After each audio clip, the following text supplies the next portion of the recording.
In the South during World War II, gardens were more than food. They were survival.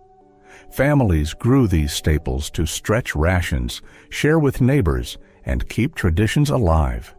Each crop carried memories of long summers, hearty meals, and the pride of self-reliance. Many are now rare, but they still deserve a place in our gardens before they disappear.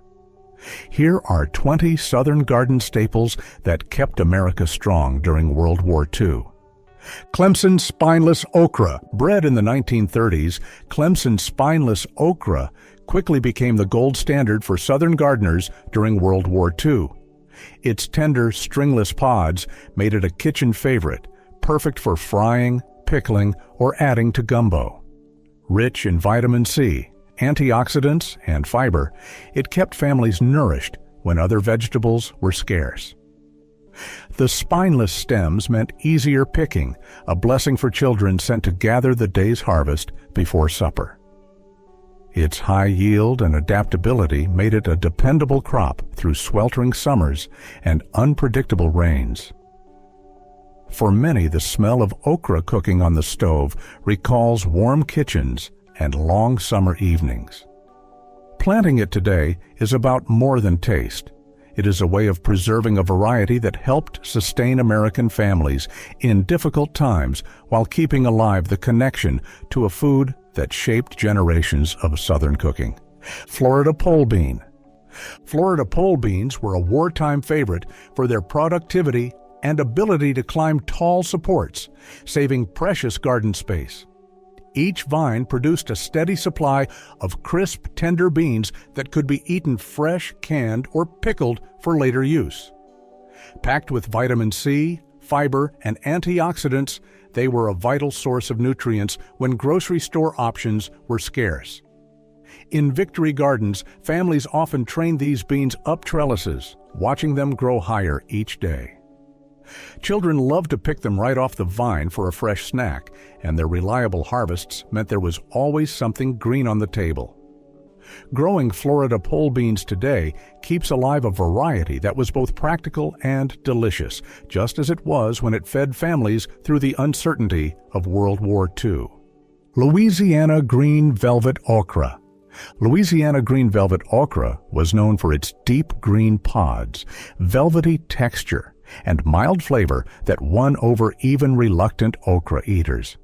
It thrived in the humid heat of southern summers, producing abundant harvests when other crops struggled. High in vitamin A, folate, and minerals, it brought valuable nutrition to wartime meals and kept families strong.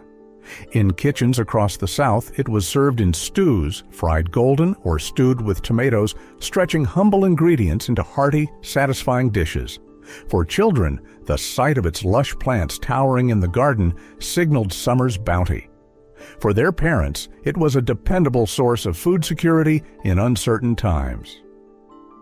Planting it now is a tribute to the resourcefulness of past generations and a reminder that flavor, resilience, and history can all be grown in a single row of okra plants. Yellow Crookneck squash. Yellow Crookneck squash brought bright color and flavor to Victory Gardens during World War II. Its tender skin and rich, nutty taste made it a favorite for frying, baking, or adding to stews. High in vitamin A, vitamin C, and potassium, it offered important nutrition when diets were limited. This squash thrived in warm weather and produced heavily, ensuring plenty for both fresh meals and preservation. Families often traded baskets of crookneck squash with neighbors, fostering community bonds in a time of shared hardship. For many children, the first bite of fried squash in summer signaled the start of the season's bounty. Growing it today is a way to preserve not just a vegetable, but the warm memories of gardens that kept America strong through resilience, generosity, and the joy of fresh food. Mississippi Silver Cowpea. The Mississippi Silver Cowpea was a workhorse of the Southern Victory Garden.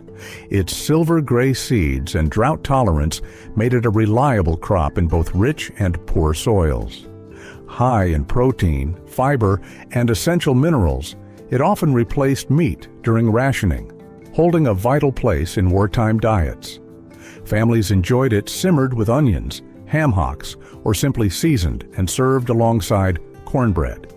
Its hearty, earthy flavor became a taste of home for many.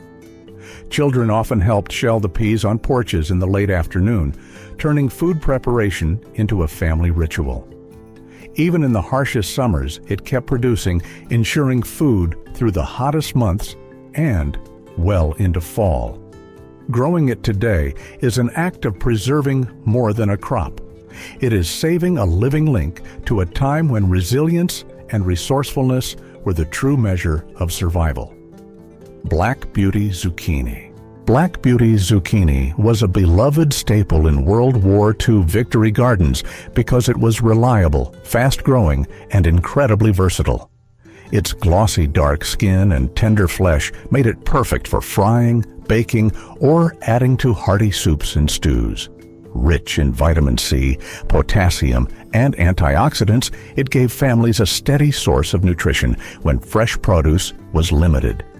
This zucchini produced abundantly all summer, meaning families could enjoy it fresh or preserve it for later. Many children grew up helping their parents gather armfuls of these shiny green squash, a memory tied to warm evenings and the smell of dinner cooking. Growing Black Beauty today keeps alive a variety that nourished America in lean times, proving that simple homegrown vegetables can still bring both health and happiness to the table. Florida Speckled Butterbean. Florida speckled butter beans, with their large marbled seeds and creamy, rich flavor, were a southern delicacy even in times of scarcity.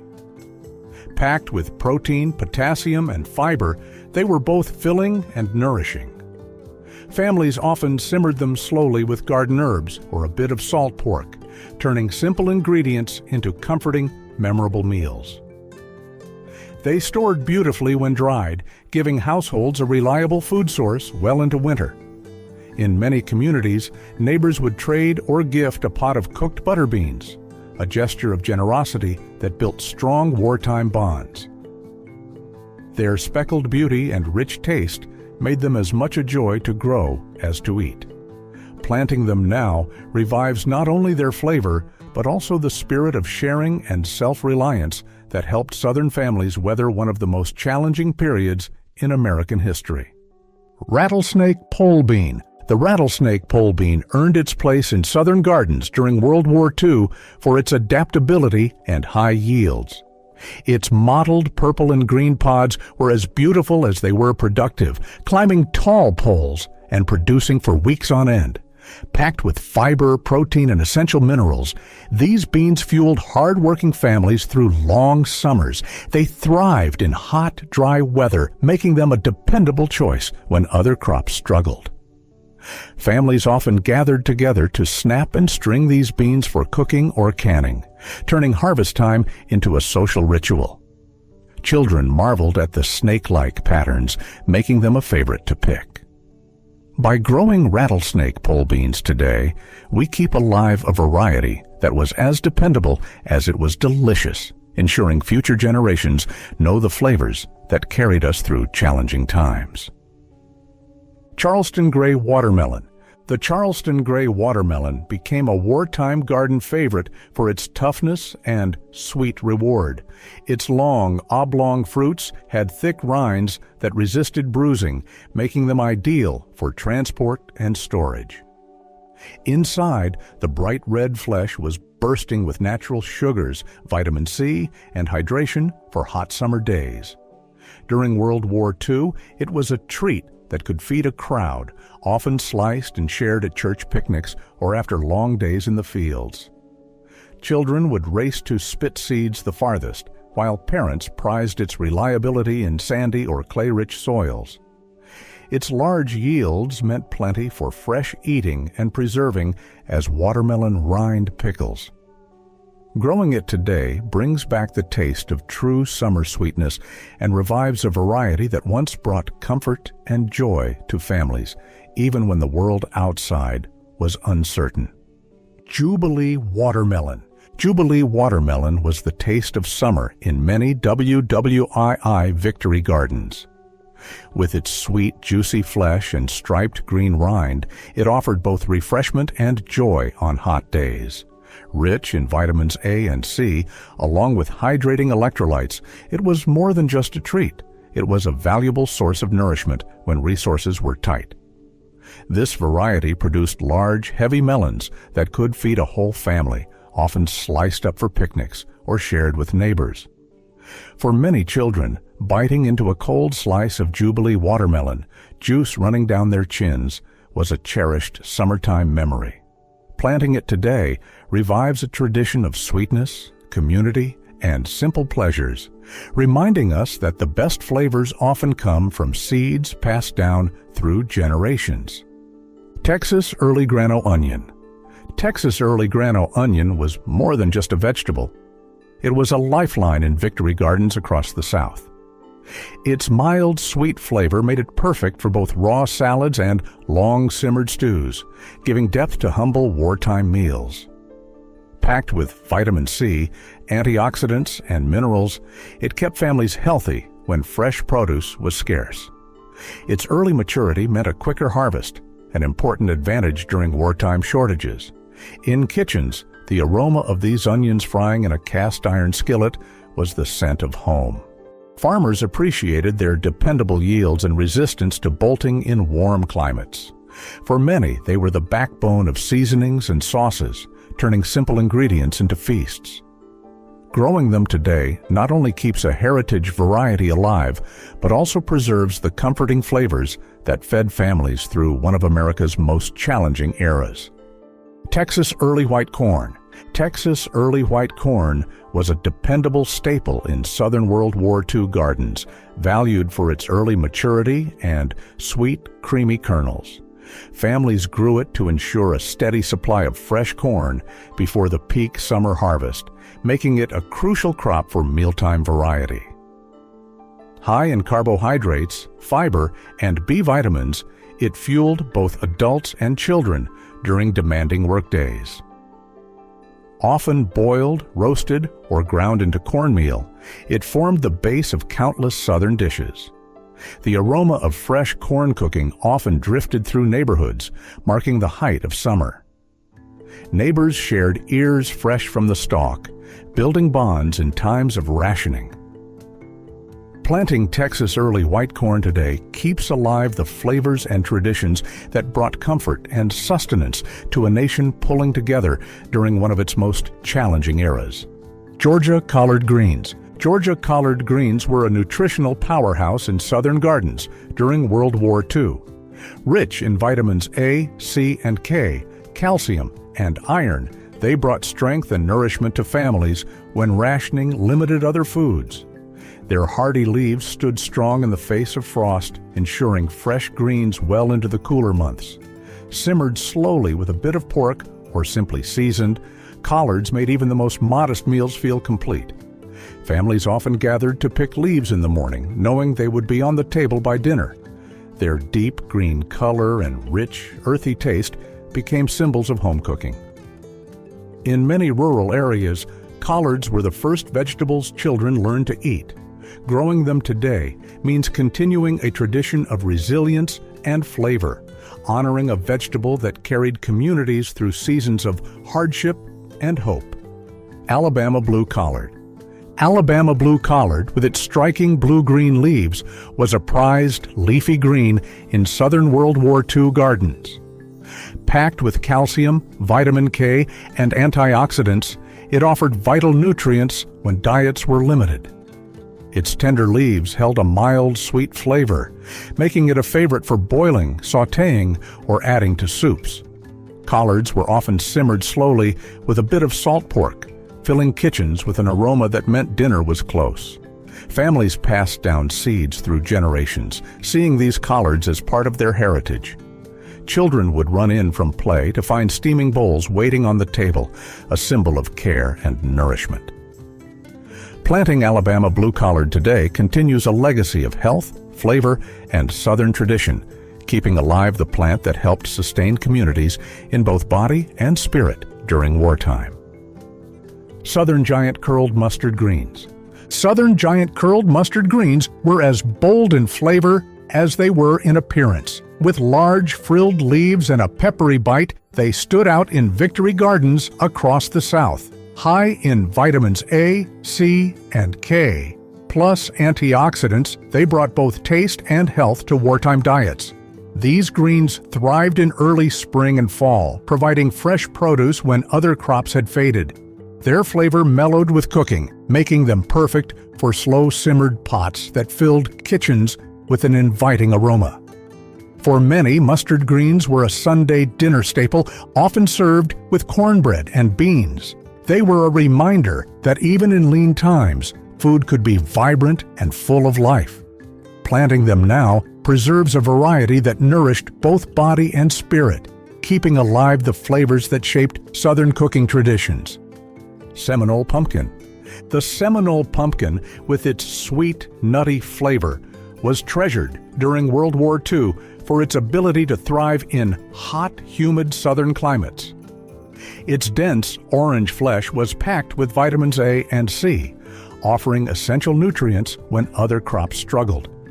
Known for its exceptional storage life, this pumpkin could last for months without spoiling, making it a reliable food source deep into winter.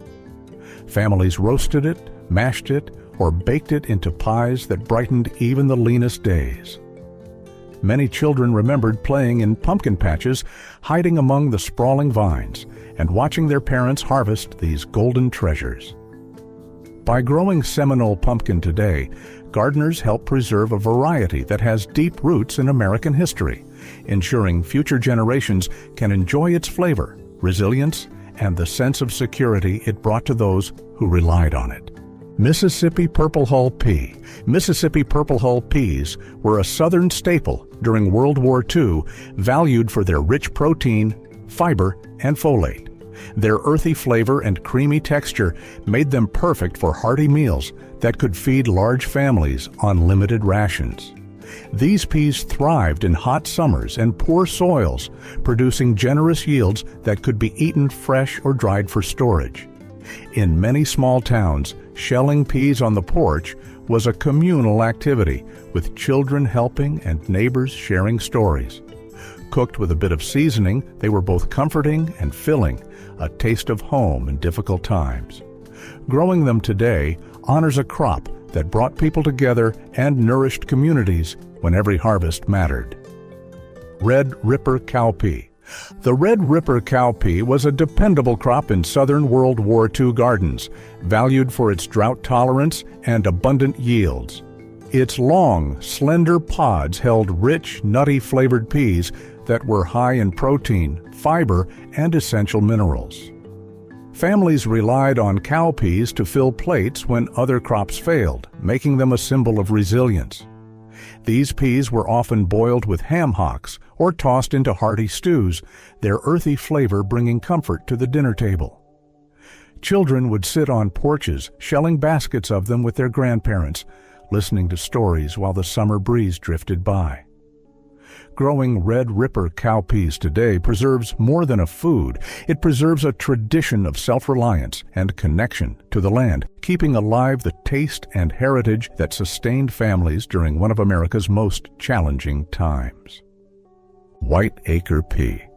White Acre peas were prized for their mild, buttery flavor and tender texture, making them a favorite side dish in Southern wartime kitchens.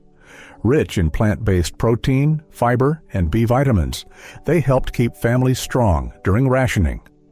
They matured quickly, allowing for multiple plantings and steady harvests through the growing season.